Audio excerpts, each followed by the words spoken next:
হরি হরি, রাধে রাধে। বেশ ফুরফুরে হাওয়া দিচ্ছে, গরমটা কিন্তু আছে। গোবিন্দের জন্য বলবো না, গোবিন্দ রাধারানীর জন্য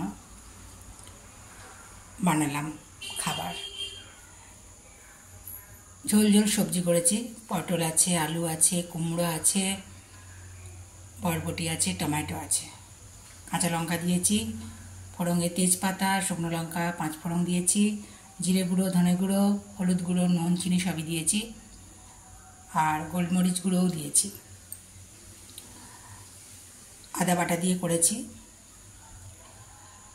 আর নুন চিনি এগুলো আন্দাজে, ভোগের রান্না তো। আর রুটি। আমি এই প্রেশার কুকারে সবজি রান্নাটা বিশেষভাবে শিখেছিলাম পাড়ার এক বৌদির কাছে। বৌদির ছোট্ট জামা কাপড়ের বিজনেস আছে, আর তার সাথে বৌদি চুড়িদার এসবও বানায়। একবার পিকনিক করেছিলাম বৌদির বাড়িতে, আমি কেটেছিলাম সব কিছু সবজিগুলো, বৌদি দেখলাম ঝটপট প্রেশার কুকারে করে নিল। আর রুটিটাও করেছিল খুব সুন্দর করে, মানে আমরা এত তাড়াতাড়ি করতে পারবো না। আটাটা আমি মেখেছিলাম, কয়েকটা বেলেও ছিলাম আমি।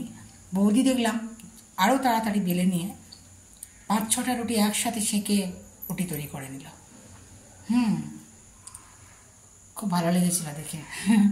বৌদির সাথে আমার এখনও খুব সুসম্পর্ক। হরি হরি, রাধে রাধে। বৌদিরও গোপাল আছে, 2টো গোপাল আছে।